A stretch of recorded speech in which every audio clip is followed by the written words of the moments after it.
Are the slides changing, sir? Changing, please. Okay. Okay. Thank you. Okay. This is the subject with respect to principles of agribusiness management.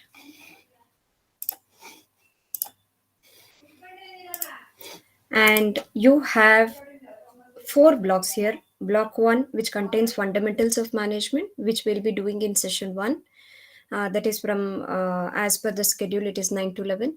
Block 2, it is human resource management. Block 3 is about organizational behavior, and block 4, it is enterprise information system. All through which you will be studying something which is related to management concepts. The management concepts is always, we'll be studying that in detail regarding what is management, what are the concepts of management, etc.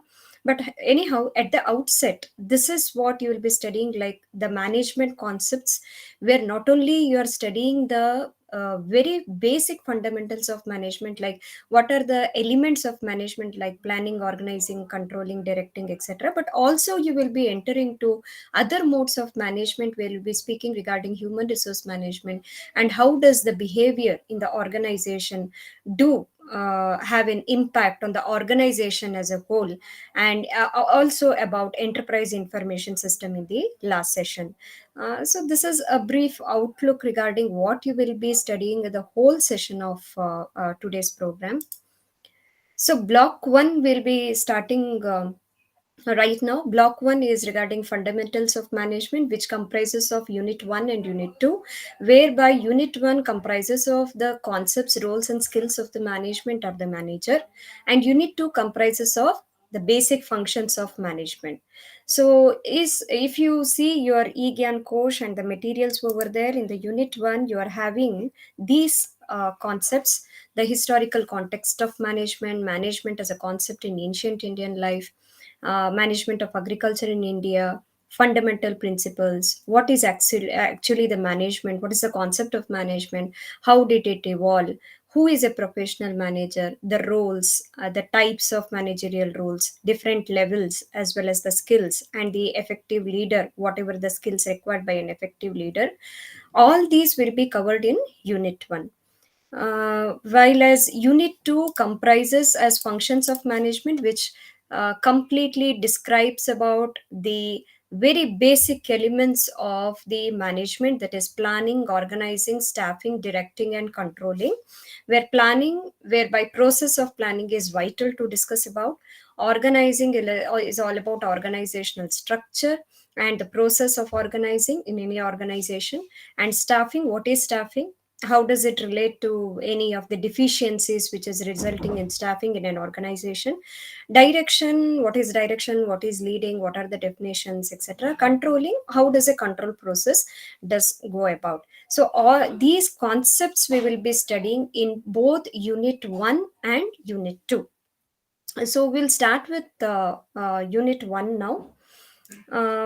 And let me admit, at the initial stage itself, though I have told you that these are the concepts we'll be covering in unit 1 and unit 2, I may not completely concentrate on the whole of the aspects, because the time that is being scheduled is only 2 hours, I mean 9 to 11. So whichever is really important, that I will be covering, we'll have the time for discussion also. So whichever you want me to elaborate, please tell me at the later stage. I will definitely do it. Any of the doubts you have regarding the concepts that we'll be covering in each session, you're always welcome to definitely discuss that. So we'll be starting with the unit 1 now. So this is all about management, as though it has been given as agri-based management.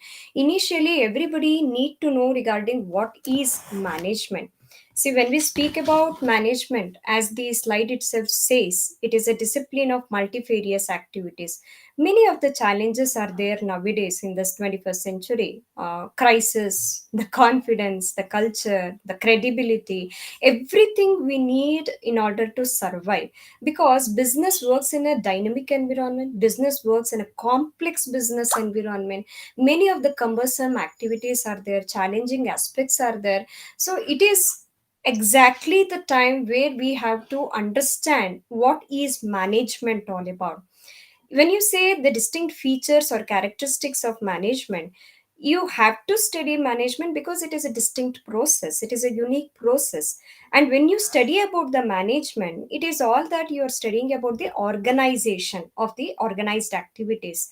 When you are having the objectives being predetermined, if you are managing that, ensure that it is being accomplished. So that's why you need management. See, in a daily language or a layman's language, we used to always have a word that you need to manage effectively. Now, what does that mean? It is accomplishment of predetermined objectives only. Predetermined objectives, in the sense, say, from an organization point of view, there will be some objectives that have been already determined.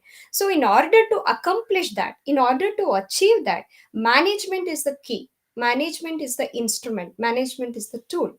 So, management is also about the group or the team activity. Management principles are universal in nature. This is really very unique characteristic. It is not that management principles are being given to a particular cornerstone. No, it is universal in nature. It is applicable everywhere. And management integrates human and other resources also. Now, that is a wonderful characteristics of management. It is not only that we are talking about human resource management, but even the other resources in the sense the assets that we are talking about, the thing which is really working out, so that is being integrated together, and that is the main feature of management. And management is science and an art. Now, when I say science and art, I'm very particular that when you say science, it is all about organized activity. And when you say art, how efficiently you manage, that resembles the art. Is it clear? uh, Am I going too fast, or is it okay to everyone? Okay, ma'am. Okay, Yeah, ma'am. yeah, fine, fine. Any time you have a doubt, please interrupt me. Yeah. Yeah. Now, this is where we have found regarding characteristics of management. Through the characteristics of management, we have made an attempt to understand what exactly is management all about. Now, we'll be studying regarding the concept of management. However, you have something which is related to agribusiness management. So, within two slides, by spending 2 minutes on how about agribusiness management has come in this particular aspect, that we'll be studying for another 2 minutes. So every time you see that the Department of Agriculture is on a high momentum. Now we talk about agriculture, talk that it is a primary task of our nation, etc. So what does the history say about it? So management of agriculture in India as a state subject pertains to particular points, the following points that we are discussing now. So establishment of Department of Agriculture was made mandatory in India from the British industries when we were talking about Cotton Suppliers Association submitting a memorandum of association to the government in the year 1869. So in the year 1869, this was being a memorandum was presented. This is all about history. Just try to imagine how does this department has come, or how does we are talking now as agriculture as a dynamic department. So it all started in 1869, and 1871 Department of Revenue, Agriculture and Commerce was established. In 1878, new department was being amalgamated with agriculture, with home, revenue and agriculture. And then in 1881 the Revenue and Agriculture Department was formed. Now when we had the discussion regarding Bengal and Orissa Famine Commission, a policy decision having a special department regarding the agriculture was being nominated. Two important thinkers or historians we have to remember is regarding Lord Mayo, the two British rulers, as well as Yeo Hume, the founder of INC, where they developed the keen interest in the development of agriculture for the entire welfare of the India or Indian population. So when we had the drastic famine, as you study in the history in 1899 to 1900, it covered a large part of the country forced by Lord Curzon, the then viceroy. whereby they told that there is an urgent need for the attention towards the agriculture, because that was the primary sector during those time also. So as a consequence of these all these aspects, as we have discussed above, the Imperial Agriculture Research Institute was being set up in Bihar for scientific research in seed production as well as crop production technology for higher yield. So this is a brief history. Still the it continues, like the departments of agriculture was being established in various parts of the country, as you see in the slide, in Bombay, Madras, Prant, I mean Samyukta Prant, as well as Agra, Awadh, Bengal, etc. Then we had a creation of Indian Council of Agriculture Research, whereby primarily concentrated on irrigation and dissemination of technology to the farmers. And it was added with the additional features of the after independence, with input supply, training for farmers and officials, research was there, extension and allied activities of agribusiness was being concentrated on, and other disciplines were also being combined here, like fisheries, animal husbandry, all these aspects talks about the history regarding how important is to study the agribusiness management. Now we are concentrating on the very basic concept of what is management. So that was all about the history. Now we'll definitely talk about the management, which I really like to share my knowledge regarding management, because management is really very interesting subject. Why it is very interesting in the sense, because every day we manage the things, right? Every day we manage the things in one or the other activity, we will be involved, and we will be definitely managing the things one way or the other. Will be either in work or at home, we'll be managing the things. So in that sense, studying about the management concept is really very very vital. So if we concentrate on the definition of FW Taylor, why we study definition, so that we have an in-depth understanding, because definitions, as we all know, and you're all learned persons to know that the definitions comes out of research only. Anything to define, it is not simply to define. So out of research they have given some definition. According to Frederick Wilson Taylor, the father of modern management, he said, I mean father of scientific management, he said, it is all about knowing exactly what you want you are meant to do, that is the employees, the subordinates to do, and then seeing that they do it in the best and cheapest way. So it is how you manage.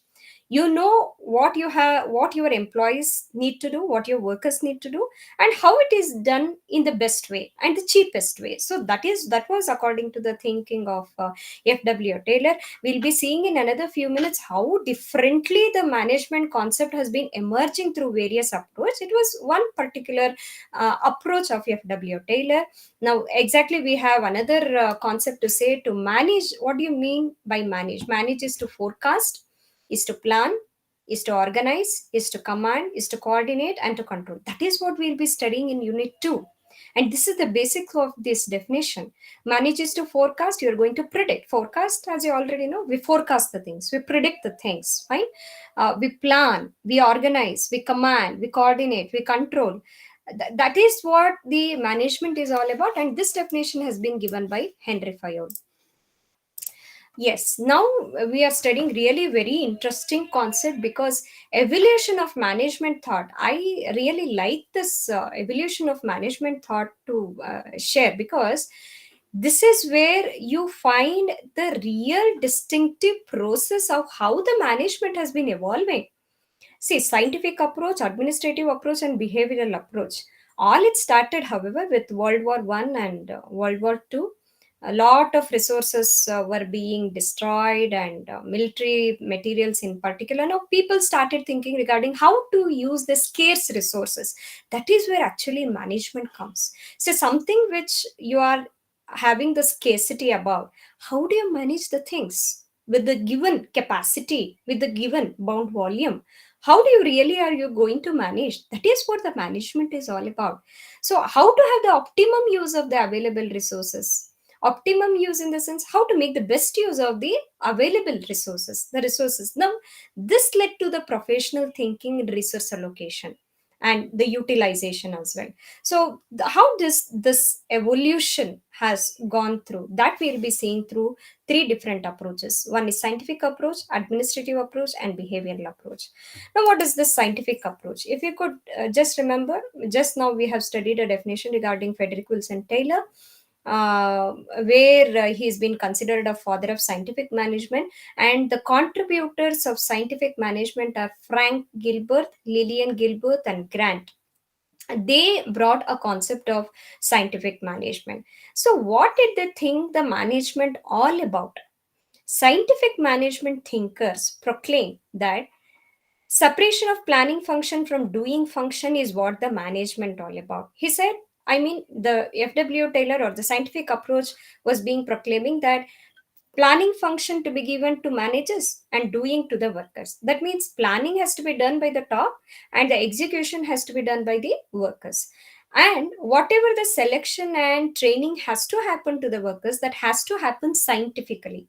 Okay, that doesn't that means to say it has to go in an organized way. Then time and motion studies to determine the standard of work was being emphasized.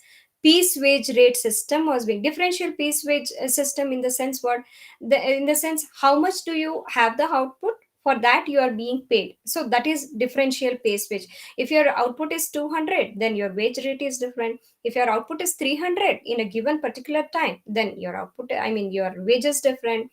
So that is, that kind of concept was being brought in scientific approach.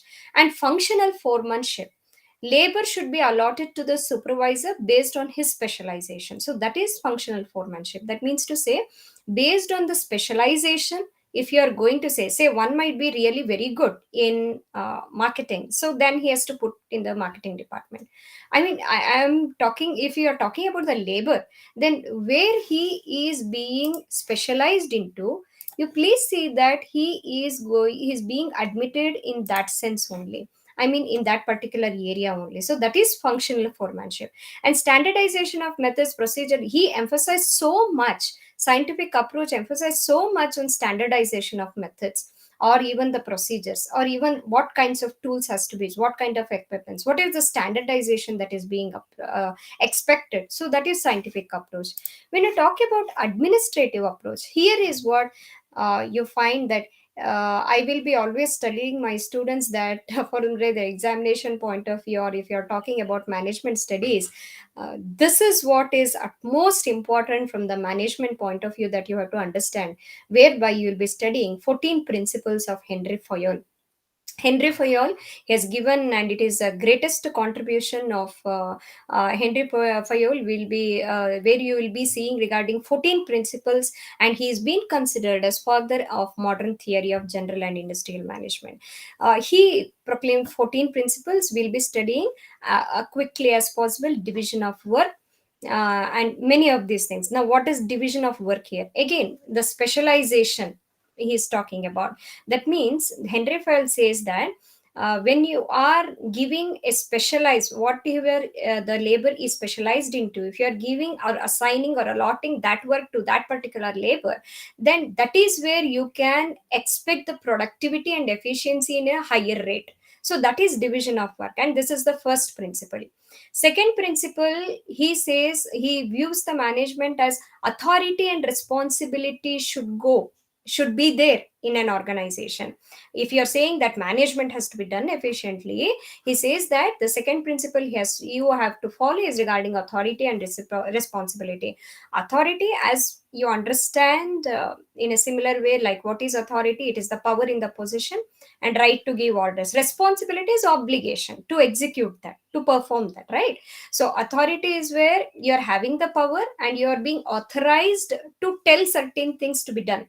And responsibility is where you are going to abide that, you are going to see that obligatorily, that you are going to perform that. That is your accountability and responsibility.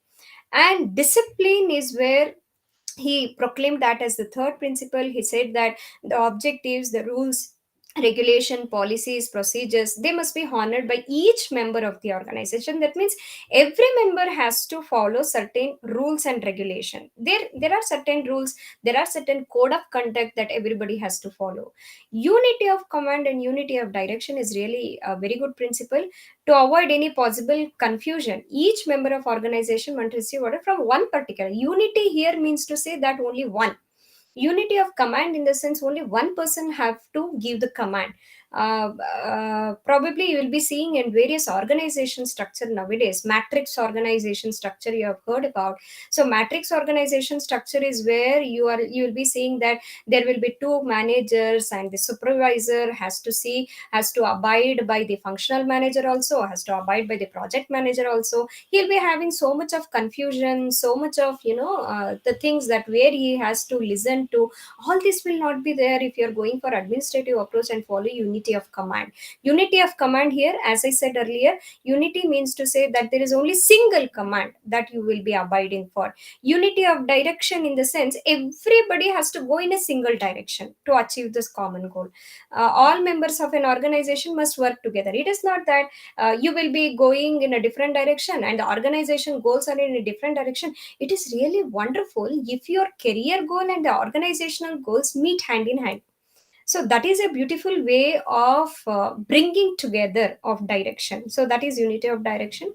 Subordination of individual interest to general interest, that means there should be a common interest of organization that will be given priority and not the individual interest. That means if you are only focusing on individual interest, no, it is where you are going to focus on the general interest. General interest here mean to say the organizational interest where everybody is interested in.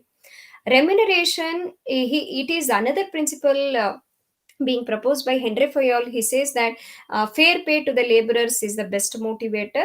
And we see various approaches also which has been nowadays, which says that not only remuneration but also recognition. However, we are now studying from the Henry Fayol point of view, whereby he says that remuneration should always be fair. Centralization in the sense, probably I believe that everybody heard about centralization and decentralization. Centralization is where the authority or the power is being in a particular aspect only. Decentralized is where you are going to delegate the authority and the decisions is being made by several other persons. So extreme decentralization or extreme centralization should not be there. There should be some restriction in giving the or authorizing the power. Scalar chain is like the hierarchy of command linking all members from top to bottom. That means there should be some structural way. That is what is called a scalar chain, whereby the top management to bottom level management, that is called a scalar chain, where organization structure is being concentrated on. Order in the sense proper system, or in an everything should go in an organized way, in a scientific way, in a systematic way. If there is any disorder, then definitely there will be some sort of cumbersome. Equity in the sense justice and kindness must be given to everyone, where we actually don't find this in scientific approach. Equity is being a concept where you find that in Henry Fayol principle. That means everybody is of justice, is being treated with justice and kindness. Stability of tenure in the sense employees must be given job security and sufficient time to adjust to new work. Tenure in the sense what, where you are going to stay, isn't it? Tenure in the sense the period where you will be feeling very comfortable for the employment, or the job that you are being getting into. So employees must be given the security over the job according to Henry Fayol. Initiative in the sense, encouragement should be given for creative thinking and the capacity to take initiative. Everybody should, so that a sense of belongingness is being brought up in the organization. And spirit de corps in the sense unity is strength in the industrial management. I mean, unity is being acting as a really a great strength. So that is where you find Henry Fayol principle. And thirdly, we are talking about behavioral approach. Behavioral approach is being built on classical theory. Now what does that mean? That means here we talk about understanding the behavior of individual as well as group. And here what they have emphasized is regarding or highlighted is regarding human values in business.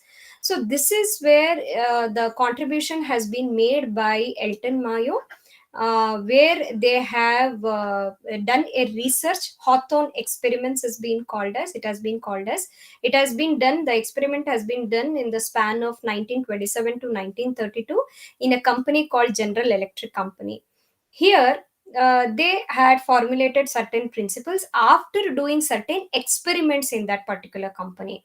Now, what are the principles? They say that then organization has to meet the socio-psychological needs. Workers form informal groups. So, in order to have this informal groups, workers as they form the informal groups to meet the socio-psychological needs. Now, this influences really the group conduct and behavior. Now, what does that informal group mean? Informal group, it is not in a structured way. Say, for example, in an organization we will imagine that a production department employee, a quality control department employee, a purchase department employee meet in a canteen, and they have the informal group, but that doesn't go in a similar way in a formal group where it has been a structurized way.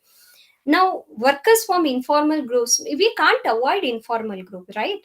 We can't avoid that being social. Why they go for informal groups? Social psychological needs, to meet the social psychological needs. And this definitely influences the group conduct and behavior according to this approach. So mental attitude and emotion influence the employees behavior also. This is where the individualistic attitude or human values has been concentrated on. Then freedom at work to take decision will develop a sense of belongingness. That means the the delegation, the autonomy, we are talking about autonomy should be given to the workers. So these are the three approaches you find in viewing the management. What we have seen is regarding how does the management has evolved. Based on these approaches, we have made an attempt to understand not only what is management, but also accordingly different views regarding understanding what is the management according to different thinkers. Now let us analyze regarding managerial roles. Managerial roles has been being discussed in a different aspects. However, the main contributor, Henry Mintzberg, he has given in his book regarding nature of managerial work. He describes these particular activities that we have divided into three things. One is interpersonal role, informational role, and decisional role. Interpersonal in the sense, see, the within the organization, there are several things any of the manager has to do. Now, the manager, in order to involve in his managerial activities, the role that he has to play should be really very significant in nature, should be vital in nature. So, what are the interpersonal role he has to follow? The figurehead, the leader, and the liaison is what is being figurized here. So, figurehead for having the interpersonal role in the sense, figurehead in the sense what? He is symbolic in nature. He is one of the person who is going to head a activity. He is one person who is always being cited as the person who is going to greet the visitors. He is the person who is going to sign the agreements. That means he is being symbolic enough. He has been considered as a major agent who will be conceptualizing the things in an external way or in an exposural manner. So he is being the figurehead, and he's been the leader to enact in an interpersonal role. Leader in the sense, he has to involve in several activities by providing the guidance, directing them, motivating the subordinates. How does he do that? Through communication and training as well. By training as well as by communicating. But there are various things that we are going to see in the later part, like internal communication, external communication, formal communication, informal communication. But he is a leader. He is going to do all these aspects through communicating as a leader. Liaison in the sense, liaison in the sense how good you are maintaining the relationship, maintaining the contact with both the internal and external stakeholders through any of the communication methods, instruments like mail, phone call, or meetings. You have been acting as a liaison. Second is informational role. Informational role is where you see assimilating and disseminating the information. in the sense what you are collecting the information and you're disseminating the information as and when the managerial role requires it to do. You are talking about you're giving the stake for informational roles. You're going to perform through a monitor and disseminator and a spokesperson. Monitor in the sense, as an informational role, you're going to monitor all the information that is there in external aspects also and internal aspects also. How about the external information networks are growing, which are the information which are necessary for your business organization, all that you're collecting and all that you're seeing in an external and internal in the sense within the organization. Disseminator in the sense you're going to communicate. Disseminate generally means what? You're going to disseminate, you're going to communicate, you're going to share the information, right? So dissemination is being done. Spokesperson in the sense what? Usually you say spokesperson when it is related to outside the organization. So you're calling a press meet, you're going for a media address, or you're going to write the reports externally. So while you are having the instrument of informational roles, you're going to play a role of being monitoring the information, disseminating the information, and acting as a spokesperson. Now, decisional role. This is really a major part for a manager. He acts as a decision maker, yeah, as if he's an entrepreneur by himself. Entrepreneur, definitely whenever we say entrepreneur, we always say regarding the risk taker, risk bearer of the business. So entrepreneur is definitely a person who is going to initiate the work, who will having the creative ideas, allocate the responsibilities. And he is also, while making the decision, he is a trouble handler also. Trouble handler in the sense conflict resolution is being made, and whenever the trouble arises, whenever there is a confusion that arises, whenever there are discrepancies, he is where that is where he is going to act as trouble handler. Resource allocator, now that is really a major part of a manager. Resource allocator in the sense he is going to see that every resource is being allocated in an optimum manner, and when it is financial or non-financial aspects also. Negotiator in the sense exactly whatever you're thinking of, like negotiator in the sense how do you negotiate different between different things like internally or externally. If there are some disturbances in the department or externally or within the department, how are you going to negotiate? So this is all about managerial roles. He is going to play as interpersonal role, informational role, and decisional role. um, Anything in the midst, do you want to add something like that? Because it will be really better if it will be two-way communication. Anything you want to add? No, ma'am. Okay, shall we proceed then? Yeah, yeah. Yeah, okay. Okay, now we'll be speaking regarding management levels, different levels of management. I mean, every time, whenever we are talking about levels of management, we'll be talking about top level management, middle level management, or executive level, operational level, or middle level management, lower level management. Exactly what do you mean by management levels is what this crisp is all about.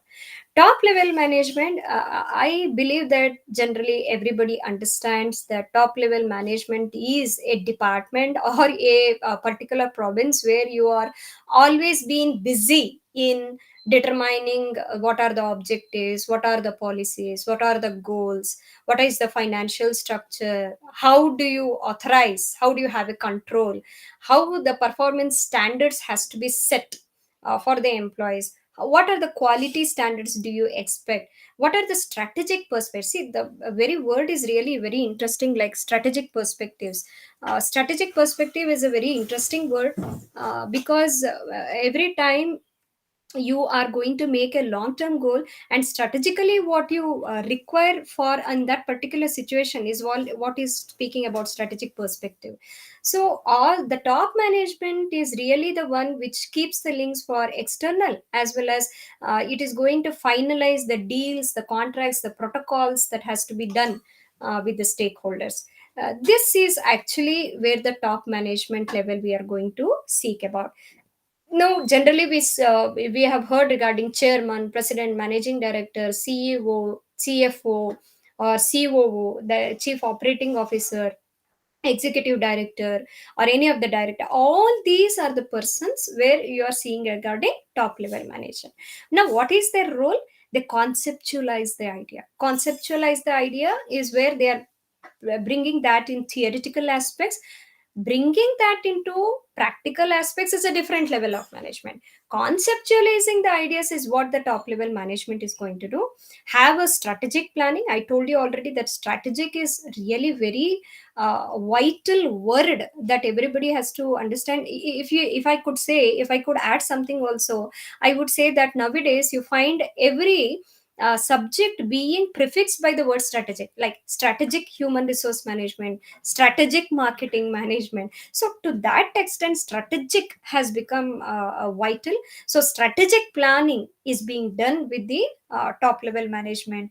The meeting which is being scheduled with the external stakeholders, and especially maintaining the public relation. Just imagine whoever that is coming into your mind regarding top level management of any of the big organization, like, might it be Infosys, might it be any of the organization of Cognizant, Accenture or Wipro, or any such kind, or Caritor, Accenture, any kind of the top level managers that it is coming to your mind.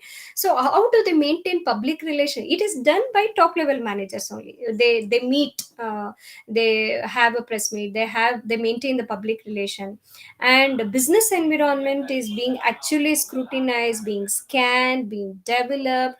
Everything is being done by the top management.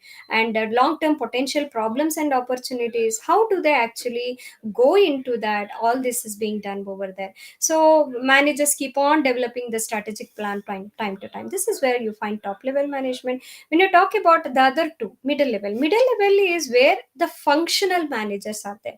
Like you find, you have heard about production department, marketing department, finance department, HR department, R&D department. This is where you find the middle level manager. They find more, I mean, they spend more time in handling the problems within the organization. So top level management sees that the organization has these plans to execute, they conceptualize the ideas.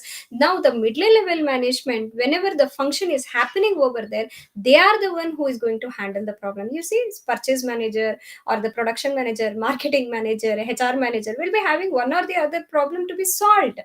So the execution is taking place, the function is being taking place, and they spend more time on handling this problem. So these are the persons who are acting as a link between the top management as well as the lower level management. Then they are the key persons who explain the policies and strategies developed by top managers to the lower, because they have to execute, no. Lower level managers are the persons who have to execute. They are going to see that the operational plans has to be executed, lower level managers. Whereas middle level managers prepare the operational plans to be done, work out the details of activities that has to be done. So then what is lower level? Now, as we have understood top level and mid level, the operational level comes in the lower level. Lower level in the sense what? They're having a direct link with the small group of workers. They schedule the daily activities, like what has to be done by the workers. The what does the duty include, like supervision, maintaining the discipline, controlling the workforce, providing the material, seeing that everything is going in an organized way or not. So that is what the lower level managers or the management are being assigned with.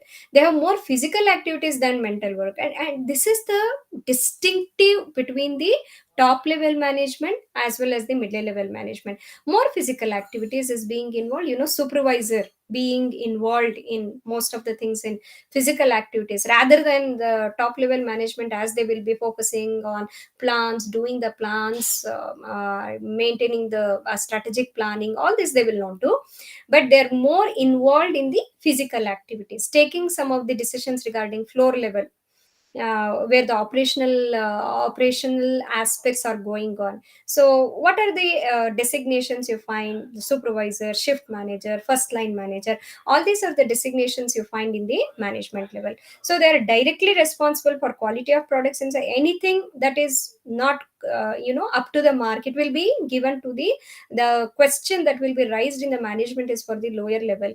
And more technical skills as well as leadership and human skills I give more preference to. Human skills are much more needed at the lower, because they are the persons who will be working over that, and they are the persons who really need the interaction with. So these are the aspects we have found regarding the management levels: top level, middle level, and lower level. Now, generally, we'll touch upon the types of managers. There will be a line manager, there will be a staff manager, there will be a general manager. So line manager is a person who will be working in different capacity, that means directly supervises the work activities which will be associated with the production. Staff manager requires no expert technical competency, where you find, as we have already discussed, like CAO or human resource manager or some engineer, that is being considered a staff manager.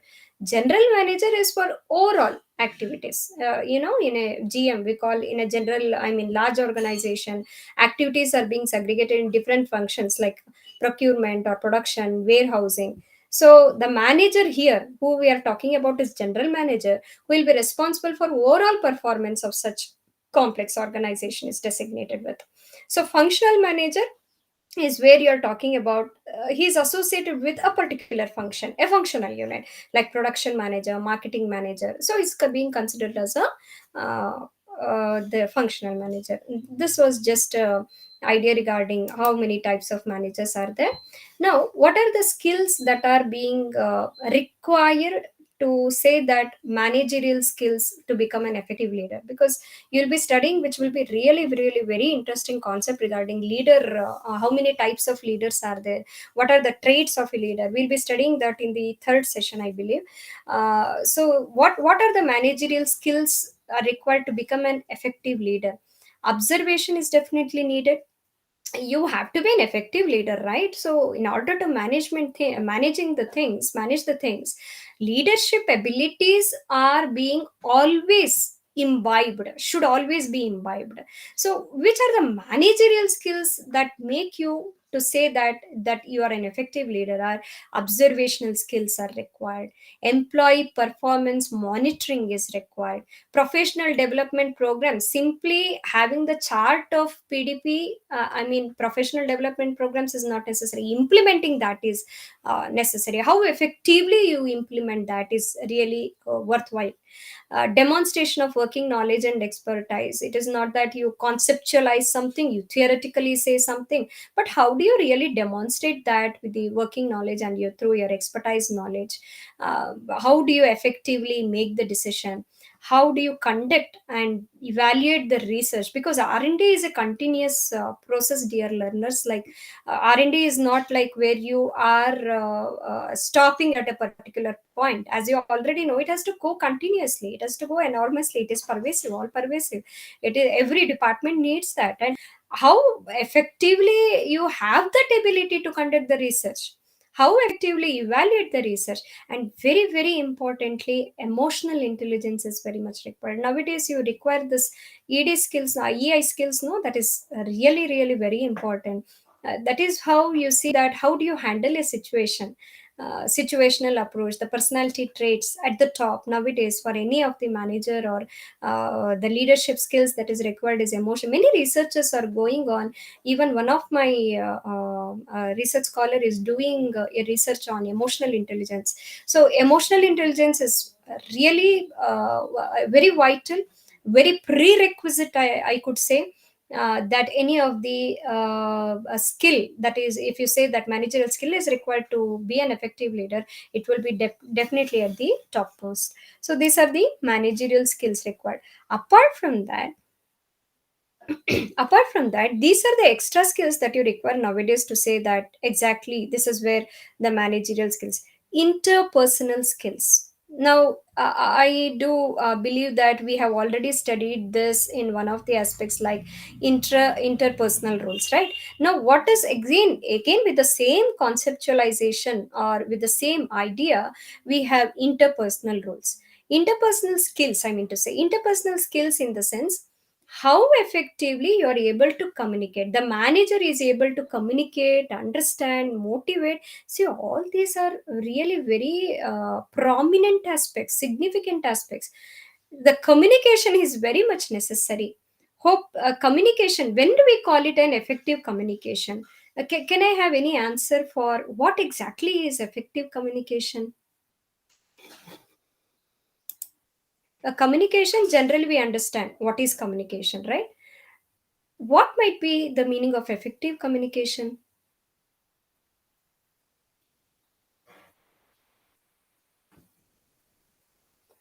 Or whatever that is coming into your mind, you can please share.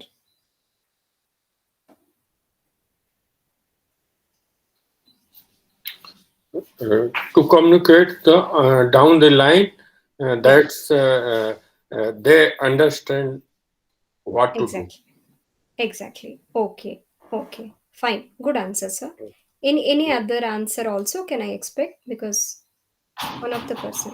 When you get the response. Yeah, fine, fine. That's true. Still somebody wants to add something?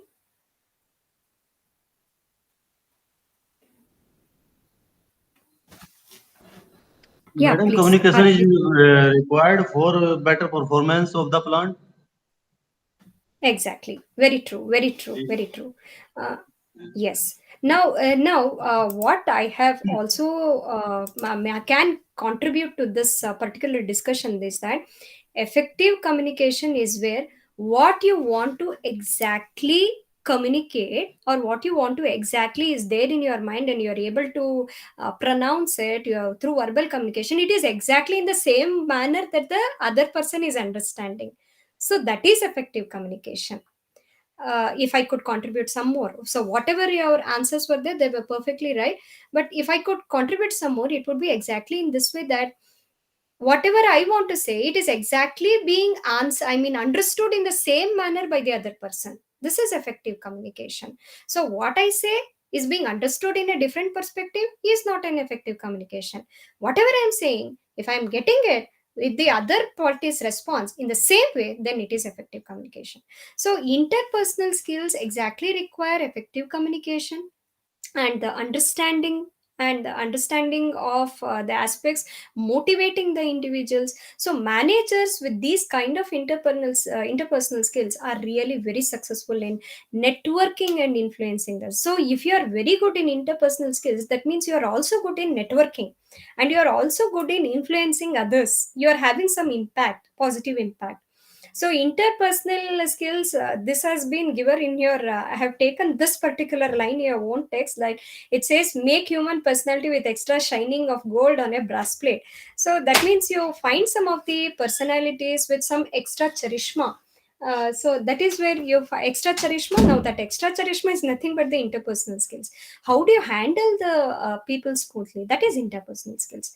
So you gain the popularity, you gain the effectiveness. So that is interpersonal skills. So managerial effectiveness requires interpersonal skills. Next one is diagnostic skill. Where you already, I believe that you already know, when do we use the most of the times the word diagnose? We use it for doctors. I mean, his diagnosis is really good, we say about something like that. So diagnostic skills comes in a situation where you're finding a problem, and you're seeing that what are the cause and effective of that problem, or the relationship when you're talking about, because now we are talking about managerial effectiveness, how the managers effectively or better understand the cause and effect relationship of a particular situation in business operations. So that is diagnostic skill. Diagnosis comes where you troubleshoot.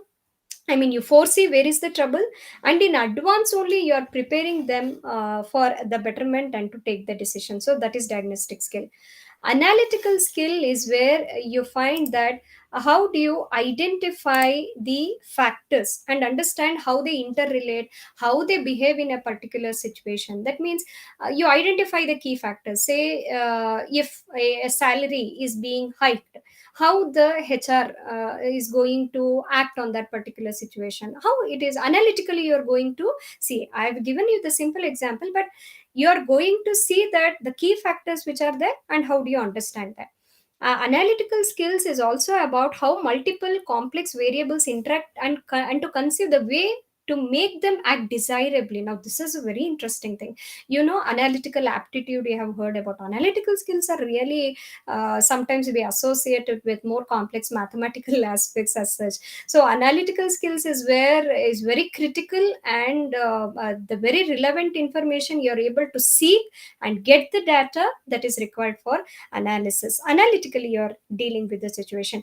Now digital skills, I don't really think that there is a necessity to speak about digital skills, because everybody in this particular era or century definitely need the digital skills. If you are unaware, then you are really out of the box. So digital skills is what, when we speak about even operating, while of course I also believe that my son is really better than operating the mobile, or doing some of the search regarding operating various things through system or through mobile. But however, at least a similar concept or understanding of the digital skill is very much required now for a manager, and that is what is the prioritical needs, if I could say. That skills is also very much required in this current era. Communication skill, as we have already spent a minute of time regarding what is effective communication, we say. But we also can say one more thing. I want to also make an impact here, is that non-verbal communication. Say, when you say communication, it is not only through verbal communication, but if you could see the communication or conveying the ideas through words, through symbols, through gestures, through oral expression, or gaining of feedback. Say, I would always say to my students that you are in the class, when you're doing the class, they will be giving some postures, like putting their hand on the chin, and somebody will be nodding. They will be saying yes, yes to one of the communication that you are making. And even you may find some students who will be just relaxing. The posture or the non-verbal communication itself will say how effective the communication is. So communication skills is a major periphery that is really required. Now proficiency of the language is also very much required, whichever language it is, in whichever region you are, province you are. The proficiency of the language is required, either through written or through oral expression, that the manager can effectively communicate. Now design skill. Now what is the design skill in the sense here? Very simple. It is not about exactly designing, but what does that mean to say? Ability to solve the problems in ways that will benefit the organization. Everybody could see in the slide that according to Parekh, he has identified 8 specific roles of a manager while designing an organization. Identifying the role, creating the role, enabling the role, synergizing the role. I really believe that everybody understands the meaning of synergy, like making them something into unity. 2 plus 2 is not 4, it is 5. So that is where you are bringing the synergetic energy in your performance. Balancing role, networking role, linkage role, futuristic role, all these, how you are effectively designing in order to have a positive impact on the organization, is all about the managerial skills we are talking about. So what is this agribusiness do? Because your subject is all about agribusiness management. So what does this managerial skills have the characteristics covered in your curriculum related to agribusiness management? So in agribusiness school, when you're talking from the agricultural perspective, we have structural norms being brought by WTO, and we have some concept of agribusiness now, which has wide opened the opportunities nowadays, with some processing, packaging, retailing, or other related management aspects. But we find some of the problems here, where exactly the managerial skill are really required in the agricultural sectors. Management problems where the agribusiness sector are facing are that might be regarding, as you know, generally shortage of raw materials or materials of allied in the allied areas. The inputs are shortage, adequate finances you want to take that, you want to have the facility, but there is a lack of providing these facilities in order to have the adequate finance, or outdated technologies might be a problem, infrastructure facilities or networking facilities, organizations of the farmers might be poor, appropriately trained manpower might be really less, research and development activities or manpower might be less, or production related problems, social environment. See, all these problems although exist, but government nowadays is really making a very good steps. They have taken initiated various steps in order to solve this problems of management, problems of agribusiness sector. However, the problem still remains. We have not achieved the 100% result over here, but definitely these are the management problems that has been proclaim. So this completes unit 1. Before going to unit 2, as I told that the functions of management where we will be concentrating on, before going to unit 2, let me spend a minute of time. If there are any thing you want to discuss, or you want to have the questions on the unit 1, please let me know. If there is no questions or nothing to discuss, we'll just proceed to unit 2, and we can discuss later also.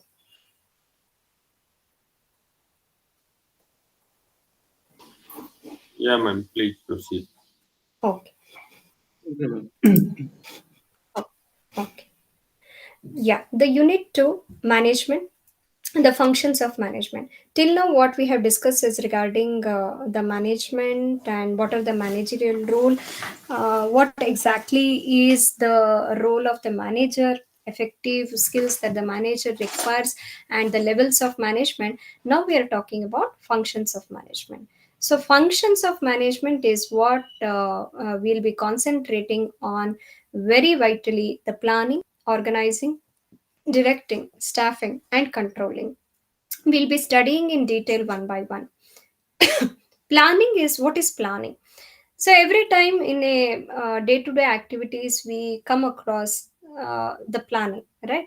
So the planning is like what we have scheduled today. We have certain plan for for the whole day. The schedule has already been planned, like 9 to 11 will be the first session, and the other session is being scheduled in a different timing.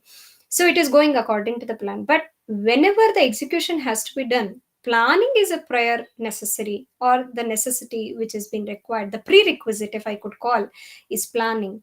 So planning is deciding in advance. So that is a very very simple meaning that we can assign to, is planning is deciding in advance, like what to do, how to do, when to do, where to do, and who does it. So this is what to do. We are planning about the subject matter. Now how to do it, we are doing it in a, in a virtual way. When to do it, where it has already been scheduled, where to do, from wherever you are you can take the things now, and who does it, I'm doing it and you're listening it.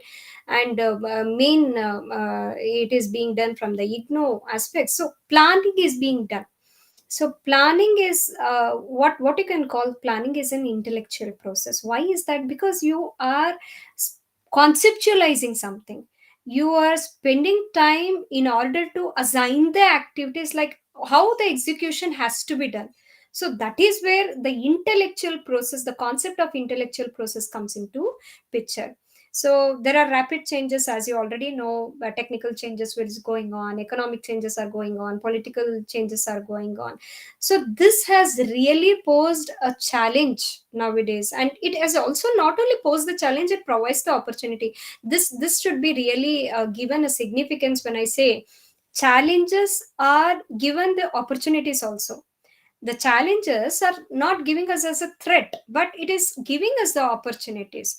So planning is definitely required for growth, not only for growth but also for survival of the organization. Very very important.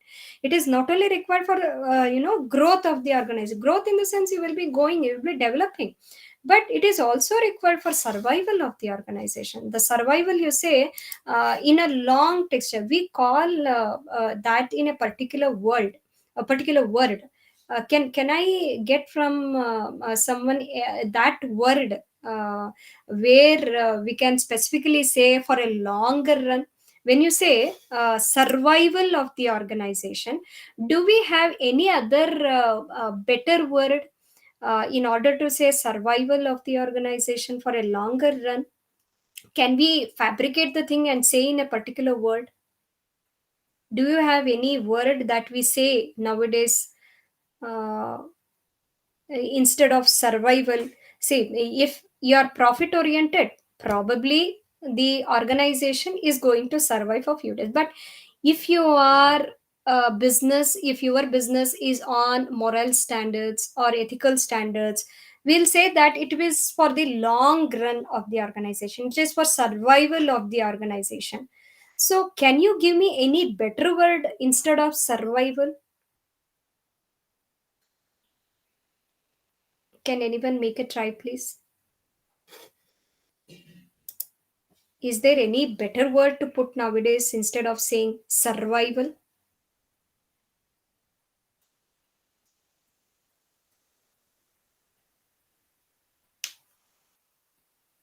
Whatever it is coming into your mind. Anything can we expect? Is there any better word to say instead of survival?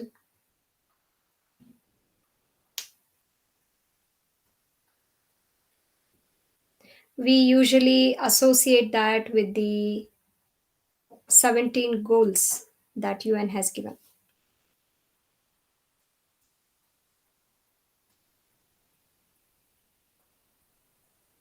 Anything that is coming into your mind? Lifespan. Lifespan. Yeah, that is also correct. But is there still any other better word? Lifespan, we usually say for a living being. That's true. As I've given you a clue that we have 17 goals given by UN, which are the 17 goals that has been given for by UN, United Nations. Okay, let us not waste time. It is, have you heard regarding sustainable development? Sustainability? Yeah, yeah. Yeah, right. So that is where you find sustainability. Instead of definitely giving a concept of survival, we can say for sustainability of the organization. When you say sustainability, it will be generally for a longer run itself. So now steps in planning. So these are the steps in planning. Like whatever you are planning in an organization, these are the certain steps that you have to follow. Being aware of an opportunity. When you're aware of an opportunity, then you start to establish the objectives of how to execute that plan. Then premising agreement of all the concern. Premising agreement in the sense what? Whether if I'm planning such a aspect, whether everything is in its accord. Say finance is in its accord, HR is in its accord, the quality is in its accord. All these premises you are ensuring that. Then you're going to determine the alternatives. Then you're going to alternatives in the sense, if the capital has to be generated this much, then which are the alternatives that are available, from where I can take the capital. This is a simple example I'm giving. Evaluating the alternative course of action in the sense, there are certain alternative course of actions that are being there, and you're going to evaluate one by one. If this is the case, then what is the possibilities? This is the second case, then what is the possibilities? After evaluating each and every alternatives, then you are going to select a course of action. Then after selecting a particular course of action, you are going to formulate the derive. Formulate in the sense, you are going to bring a formula in the sense, say this is what I am going to do. Then budgeting is being done. Budgeting, after a plan, the plan has to be executed, then definitely finance is needed. So budgeting you're going to do, then you're going to implement. Not only implement but also monitor. So this is how the planning process is being done. Planning process, it starts with the opportunity, being aware of an opportunity, and ends with the implementation. However, please observe the steps it is going through. It is evaluation is being done, determining a premising is being done, formulation is being done, budgeting is being done. This is how planning executes. Now let us concentrate on organizing. So organizing is all about what is organization, what is, how many kinds of organizations, or what are the deficiencies in organization. That is what we are going to see. The second function of management is organizing. And organizing is a pattern of relationship. So pattern of relationship, in the sense there is some structure over here that has been categorized. There is a structure that is being fulfilled in the relationship. So what is organizational design? Then it can be formal or informal. So again, what is formal organization, what is informal organization? If you could remember, just now we have discussed something which is aspect related to informal organization. I told you that we can't avoid the informal organization. Remember, we can't avoid informal organization. But then what is formal, what is informal? Many a times while taking the class, especially for our students, I'll be emphasizing that this is the most expected aspects in an examination or related to the subject matter that you need to know. Any of the competitive examination usually will be having this question: what is the difference between formal and informal organization? So formal organization is where you're conscious. Whenever you remember formal, just remember that you're conscious enough to cordial the activities for a given objective. Consciousness is what formal is all about. So what is formal organization? Will be formal when activities of two or more persons are really consciously cordial to a given objective. So a formal organization is mainly guided by rules, system, procedure. Interactions will be there, responsibilities will be there, relationships will be there, which is very fixed in nature, structurized in nature, organized in nature, definite in nature, clearistic aspects will be there. So all these are the composition of formal organization. So what is informal organization? Informal is where you are going to seek the activities in terms of needs, emotions, and attitudes. Now there is a different thing. This is a difference. You are talking aspects, you're talking is regarding, I mean, the main subject here is regarding needs, emotions, and attitudes. It is done informally. There is no fixed in nature. It is not fixed in nature. It is not so clear. It is not definite in nature. It is not devised and designed by any of the management aspects here. It emerges on its own. If you could remember, I've just given you an example regarding every other person representing different departments is meeting in a canteen in an organization. So that is informally being done. It is not definite. It is not devised. It is not designed by the management. It emerges on its own.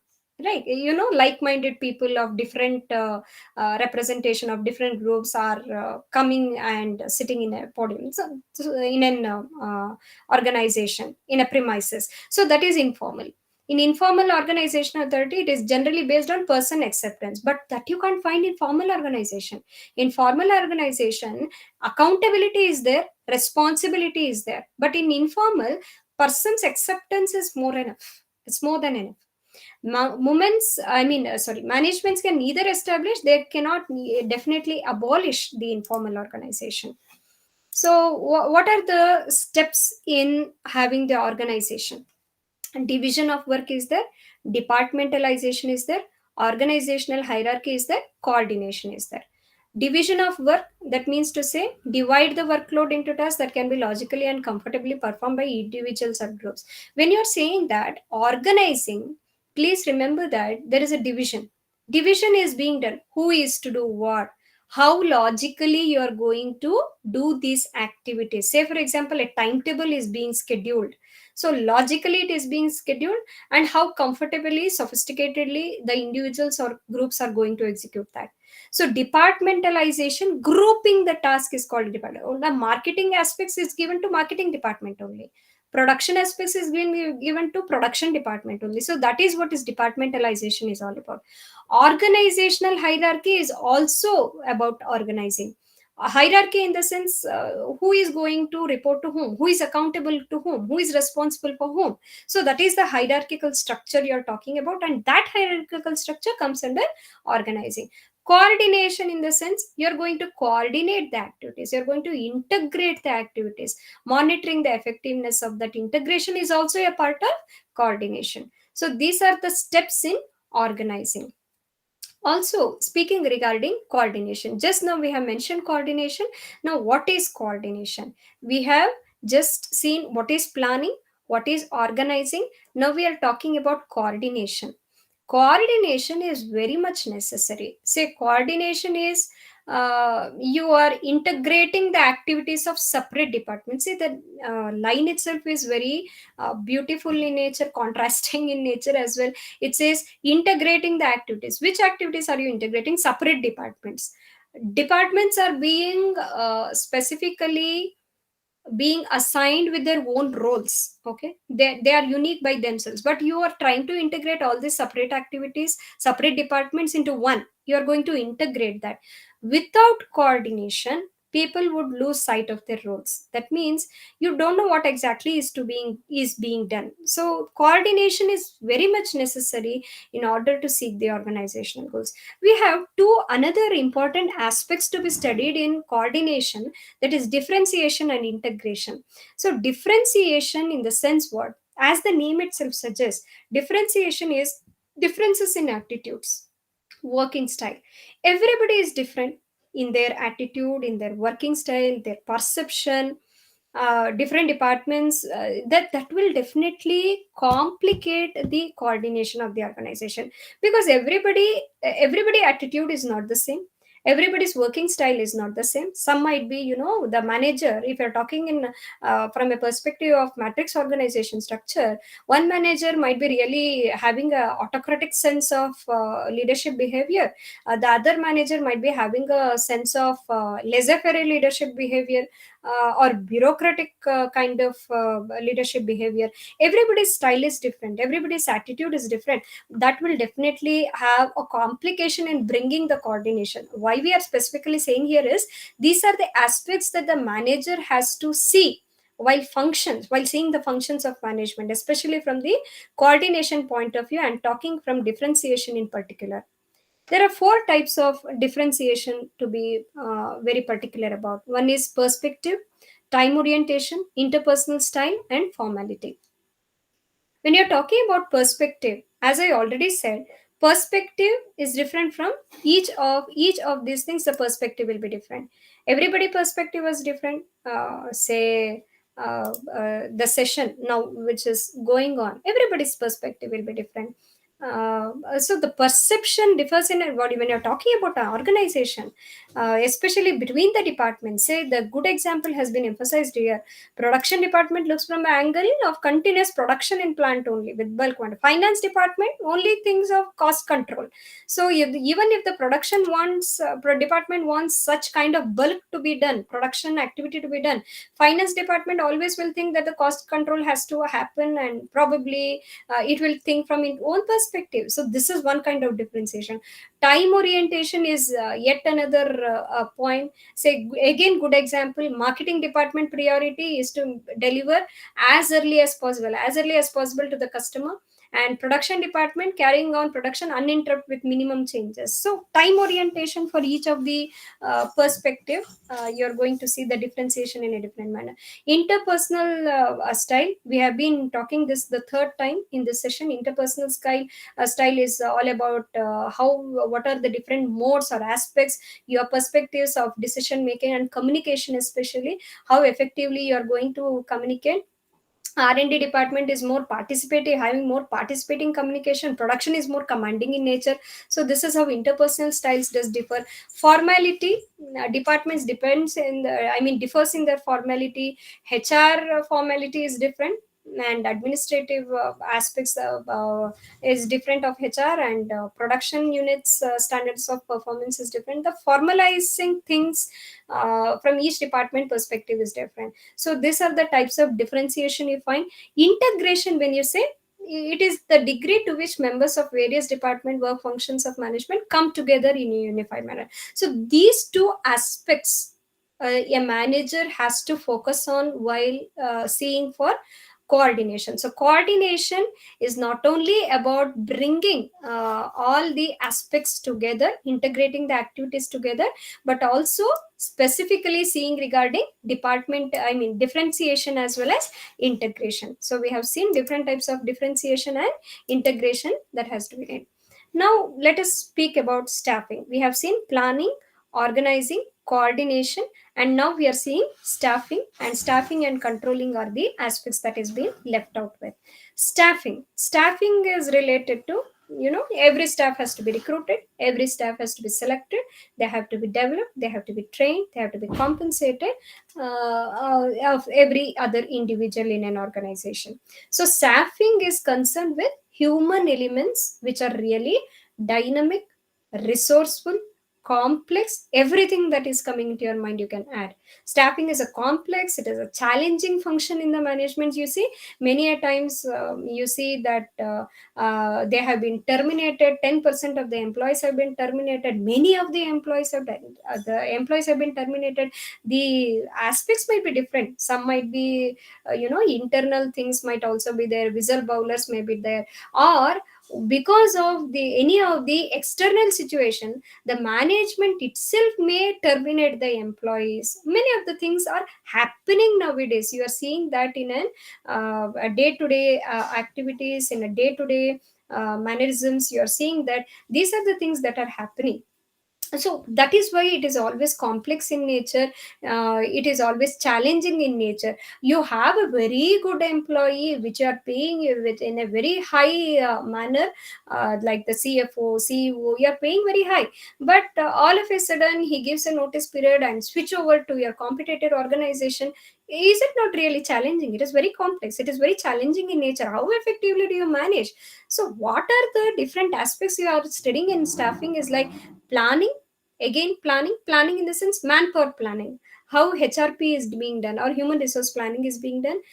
You're preparing for staffing, you're going to recruit, you're going to select, you're going to promote, I mean you're going to induct them, you're going to compensate them, you're going to have the performance appraisal, you're going to train, you're going to promote, succession planning as well as retirement. All these aspects which we'll be studying in detail in the second session are the aspects of staffing. Now, what is the most important aspect in staffing? When you say this one, like manpower planning, please remember manpower planning. We have these three aspects to discuss. One is job analysis. Now, job analysis speaks about job description and job specification. We also have the third element like job evaluation.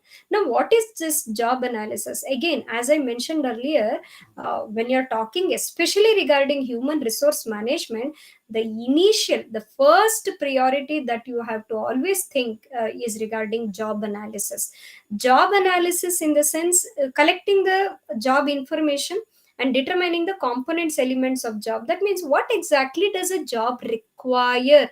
That is what is called as job analysis. You are analyzing, you are collecting the information which is related, which is very much relevant, and you're determining what are the elements of that particular job. Say for example, a teaching job requires what?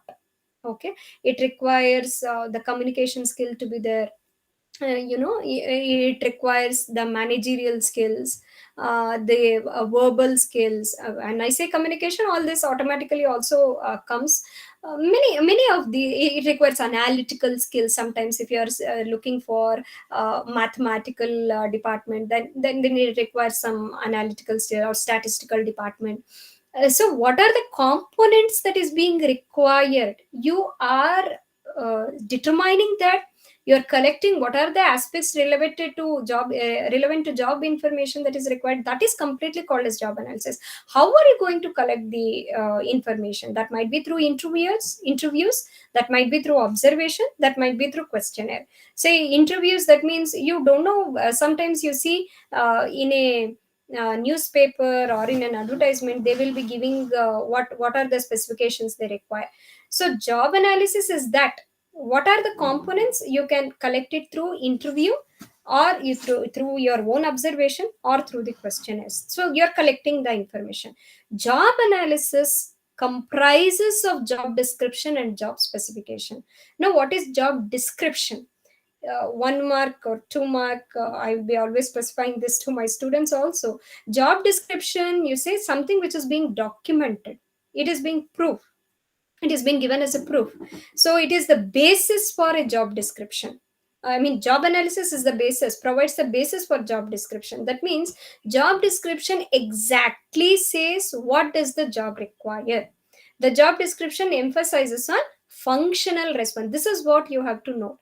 Functional responsibilities. What are the functions that the job is being expected of. That is called as job description. Now, what is job specification? Job specification is all about the personal requirements, or if I can specifically say, it is all about individual requirements, the personnel that a particular person needs in order to execute that job.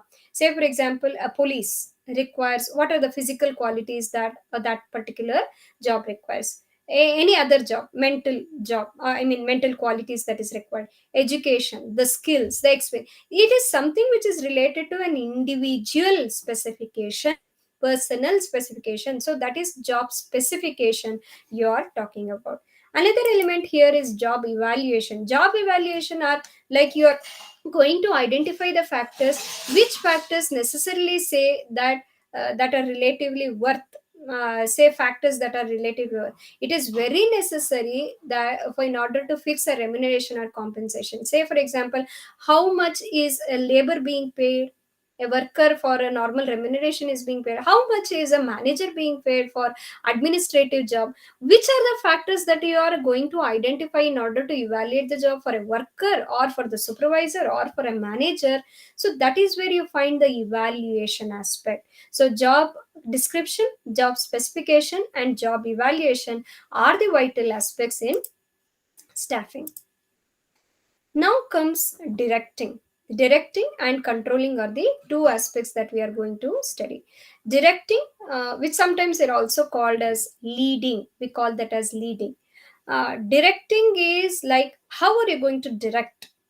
It is totally an effort, a managerial effort to keep the people focused on goals of an organization. You try to put all your efforts in order to make your subordinates, I mean make your people or the employees to keep focus on goal of the organization. Say, for example, every time your manager or your leader, your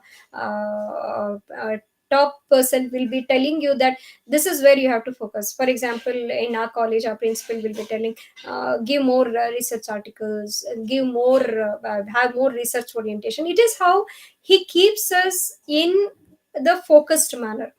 This is how the directing is being required. Okay, remember a director doing a particular film, this is how he makes the people to keep focused on the goals, what they are being expected to render. So that is what direction is also called. Directing is also called as leading. One of the famous author, Kunz O'Donnell, he says that leading or directing is the interpersonal aspect of managing by which subordinates are led to understand, contribute effectively and efficiently to the attainment of enterprise objectives. You're not only making the people to understand, you're also helping them to contribute effectively, you're making them to efficiently do the activities that has been attained to them. So that is what is called as directing. Not only making them to understand what is being expected from you, but simultaneously making them to contribute. That is where leading comes. Making them to understand is not only the aspect, making them to contribute is also a directing part.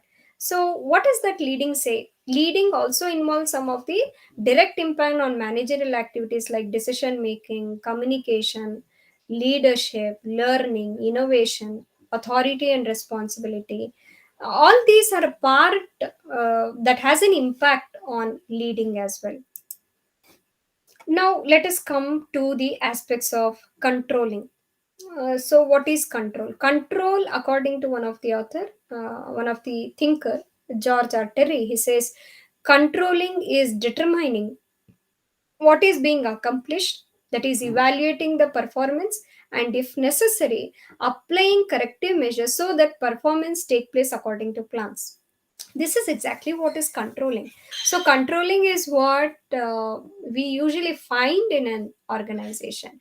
But before controlling, as you understand thyself by meaning, like controlling is determining what is being accomplished. The first task that any of the manager, while executing the controlling function of the management, he has to see what is actually being accomplished now. Say, in a report card, you have a individual who is the first class. We'll assume that there is a distinction, first class, second class, and the just pass. There is a first class student over there in a report card, and You are first determining what is being accomplished, evaluating the performance, what is the status of that particular individual, and applying corrective measures in order to make that pupil to go to the distinctive one or distinction one. Then which are the other measures that, so that the performance can take place according to the plans you are going to do that. We'll take another situation in an organization. We'll see that the standard output that a particular employee is achieving is less rather than what the other individuals or an employee are doing. Many of the employees in an organization are able to take the output of 300 in one particular standard time, but this particular individual is only taking 200 units of production is being done. First you are going to determine what is being accomplished, then you are going to evaluate the performance, then you are going to see which are the corrective measures so that this performance can be improved. So totally this is where the controlling, I'm only talking about production point of view, you can just imagine from the other perspectives also. So what are the important features or characteristics of this controlling mechanism? Control and planning are inseparable. These are the twin concepts, please do remember, these are the twin concepts that for plan you need to control, for control you need to plan, because it has to go hand in hand. No any of the business you can imagine where this is in some form or the other, it will be interrelated. These are inseparable. Control is a continuous process. If it is not being done, then definitely you can think or imagine a situation where the activities will be going on by thyself, and the controlling mechanism is numb in nature, it's not, it's silent in nature. If the controlling activity is silent in nature, everybody will have their own whims and fancies, everybody will fabricate the things, so that shouldn't happen. So controlling is a continuous process. Control is forward looking. Now that is a wonderful characteristic. One cannot exercise any control over the past events. So control is only possible for future. We can't change our past. That is only for forward looking that we can try to build it upon. Control is all pervasive in nature. That means it is where functions at all levels of the responsibility to execute the plans. That means if it is everywhere, it is for everyone in the throughout the organization. Control has a positive approach. Control can never be negative, and it is not an obstacle. Say for example, we'll think in another dimension, like if somebody is doing a wrong thing in an organization, we'll imagine a situation that he is going on a strike, he is not up to the mark, he is taking bribe or something like that. When the control mechanism is being executed over there, it is bringing the positive outcome for the organization. So it cannot never be negative. It many a times, I will say 99% of the times, it cannot be negative in nature. It is always having a positive approach to make the things to be executed in a better manner. So that is where it says regarding control. And this is a diagram which specifically says particularly that how a controlling mechanism takes place. And this is what exactly everybody will be studying regarding the controlling mechanism. And this diagram has been given by Robert J. Mockler. Whatever the definition, we have already seen that. We'll be just concentrating on the chart. First one, the first step is establishing standards and methods for measuring the performance. First, you are going to establish the standard. The standards that the management is trying to fix by by discussing with many of its subordinates or the employee representatives. It is going to, we have many techniques for that. We call that management by objectives, MBO we call. Everybody is going to set the standards from their own perspective. It will be decided particularly, it will be decided in group, and then the standards will be established, and methods of performing the measuring the performances, no, that will also be decided. First the standards will be fixed, and the methods of measuring the performance will also be done. Say for example, a standard is fixed. Say in order to know the evaluation of how well a singer has sung the song. So probably a standard of 10 is given. We'll imagine a situation 10 is being given, and to measure the performance there is various criteria that will be followed, like what is the tone, or what is the probably how well she or she is managing, the singer is managing, how well if the tune has been changed. There are various criterias that they are going to measure. Similarly, in an organization there will be certain yardstick or benchmark or framework in order to measure these standards. So establishing the standards, how to measure them, that is also being established in the first step. Second one is measuring the match, or measuring the match performance. That means you are already established the standard, you have already assigned the methods, now we are going to measure how well the match is being done. Is it up to the mark? Is it 10 out of 10? It is 10 out of 9? Is it 8? It is 7? Or is it 1? So what is that you are going to measure with? Then, does the performance match with the standards? First measure, then you're going to say whether it is matching. If it is yes, then do nothing, then that's fine. If it is no, take corrective action. Now that is where the control mechanism plays an active role. That is where the controlling mechanism comes into picture. That is where the corrective actions are being uh, taken with. That is where it is having its own impact. Controlling mechanism, again, take the corrective action. Take corrective action in the sense, get the feedback, then see how exactly can we improve this. Then can you change any of the changes you can make? Or measuring, if it is too high, then if say for example, if everybody is not up to the mark, then probably the standard has is not up to the mark and it is too heavy for them, then probably bring it down. Take the feedback why it is so, why it is so that they cannot attain the standard. Then establish the standard again, then go for the methods again, how to re-establish for the measurement, then measure it, then see again does it match. If yes, then nothing, then or otherwise take again the corrective action. These are the basic steps that has to be seen in a controlling mechanism. And at last, it is like limitations. Though we see that these are the process that the limitation, I mean the control mechanism is having its own impact into in the management activities, there are certain limitations that you have in this perspective. The limitations goes like this: it is difficult to establish the standards for intangible activities. Say intangible, I do believe that everybody do know the meaning of intangible. Tangible where you can touch and see, tangible where you cannot do that. Can you please uh, try and tell me where intangible activities will be going on in an organization, how difficult it is to establish the standard in intangible activities? Can you make an attempt how it is really difficult to establish a standard for intangible activities? For tangible, I think I'm very clear regarding tangible. Like, say, for example, a 200 units of output has to be produced. It is tangible. Now, intangible in the sense, say, how well they perform. How well they perform. If I say, just imagine, like, I am satisfied with the job. If I say, how can I establish a standard for that? It is really, it is very intangible in nature. Even if I say that I'm satisfied and the other person is also saying that he or she is satisfied, then what is the level of satisfaction between us?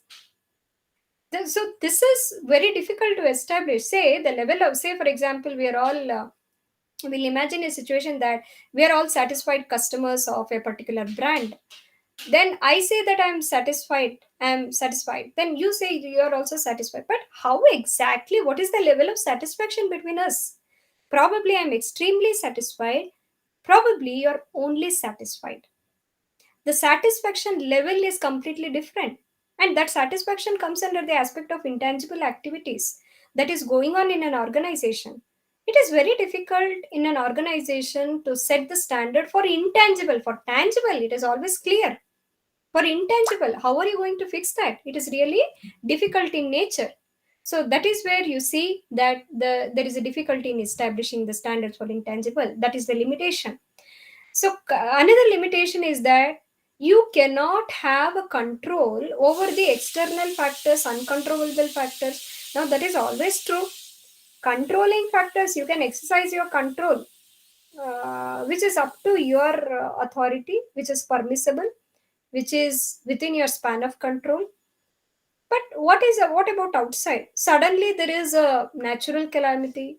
Suddenly there is probably a death of the worker. Suddenly there is some technological changes in the external world. Now, how is that you can exercise it so effectively? Control cannot be exercised for the uncontrollable aspects in the organization, which are beyond the purview of the organization.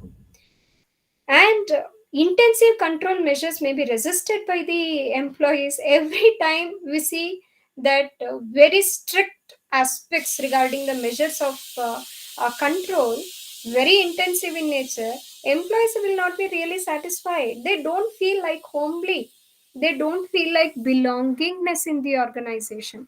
Nobody wants, then you will have the increase in the attrition rate, you will have an increase in the absenteeism rate, you will have an increase in the turnover rate, satisfaction of the employee is decreased, production or productivity productivity of the employee is decreased. All these aspects will take place if there is intensive control measures of the employees over there. So intensive control measures is not expected by the employees, that might be resisted. Nobody wants that, and nobody wants to have that implementation in the organization. The very last thing about limitations is that control may be resisted on the ground. It interferes with freedom of individual thinking and action. That means freedom of individual is not there, the autonomy is not there. You don't have any the freedom, that kind of feeling of belongingness again, they will not be there in the organization as such. So that controlling mechanism is acting as a wall in order to work more freely, bring in more creative ideas into the organization. If so much of restriction is there, then nobody wants to have, definitely they will have one particular aspect in the mind that my words are not respected, then so much of restrictions are there, then how can I put forth my ideas? So that kind of control will definitely act as a barrier for the organization. So this is all about limitations of the control as well. So this is what we have seen in unit 1 and unit 2 of block 1. We have made an attempt to go along with the block 1 of fundamentals of management, whereby in unit 1 we have made an attempt to concentrate on management concepts, where we have seen what is management, what are the roles, and what are the skills of a manager that is required. And unit 2 we have seen the functions of management as well. In the functions of management, we have made an attempt to learn about the planning, the organizing, staffing, directing, and also about controlling as well. uh, Now the session is open. If you have any aspects to discuss, please let me know.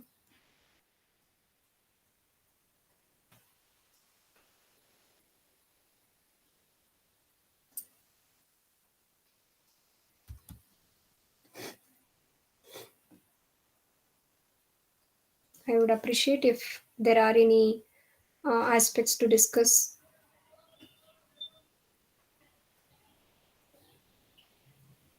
If there are any questions to be asked, anything to get it clear. No, madam, everything is clear. Okay. Hmm, just a minute.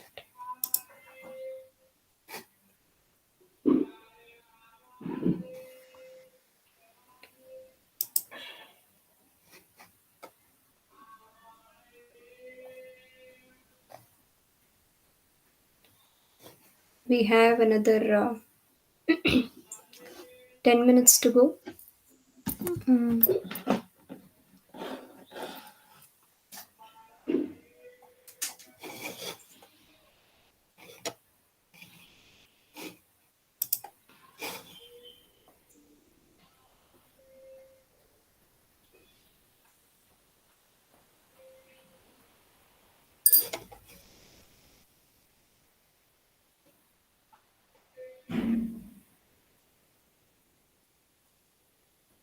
I would emphasize this Henry Fell's 14 principle is might be really important from your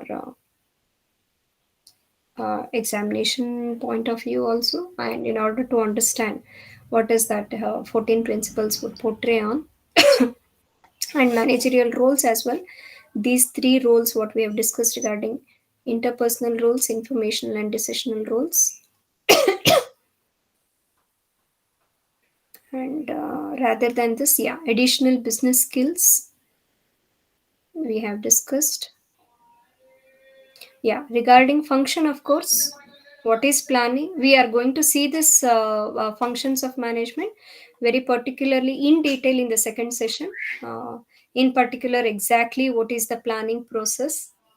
Though we have discussed in a very brief manner, we'll also be discussing that in a very detailed manner in the second session. We'll be also going through in detail regarding the differences of formal and informal organization coordination.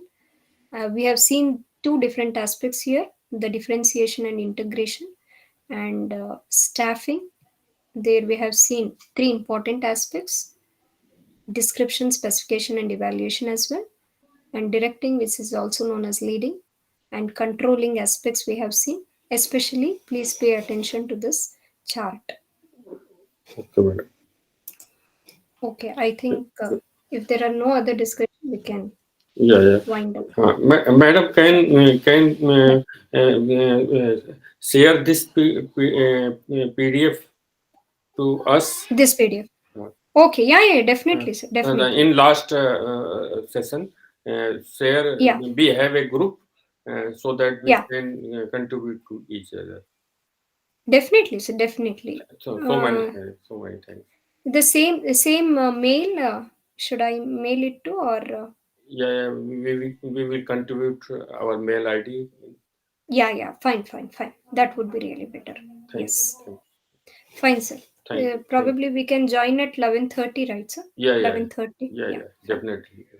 fine. Thank you, man. Thank you, man. Thank you. Thank you so much. Thank you so much. Excuse me, ma'am. Yeah, yeah. Ma'am, for the exam Please tell me. point of view, more weightage will be Yeah. given if we write the answer in paragraph form, or else is it going to be a point form? It depends on the question. See, sometimes as an evaluator, I would definitely say that the quality aspects is being very important. Very important point is regarding the qualitative aspects. Even if you would write in a point wise, that would be really more helpful for the evaluator as well, because the evaluator will just think that you have understood. And please see that certain points are being highlighted also. Like if I say regarding any of the aspects that we have discussed today, like managerial skills that are required, diagnostic skills and the other skills, you just highlight the skills and write two or three sentences on that, rather than in a paragraph. If it would be really better, I think that as an evaluator I'll be seeing which are the points that you are highlighted, so points will be better, I think. Okay, thank you, ma'am. Yeah, So, as fine. sir have said, Yeah. ma'am, now regarding this PPT, it will be Hmm. sent as a mail to us. Yeah, he has asked me to share probably in the same mail where we are Okay. daily having a correspondence. I think I'll send it to that mail itself, or as sir specifies, I'll Yes, do that. yes, ma'am. Yes, ma'am. Yeah, yeah, Yeah, sure, thank sure, you. sure. Okay. Yeah, thank you for the session. We'll meet again at 11:30. Okay, ma'am. Yeah, thank you.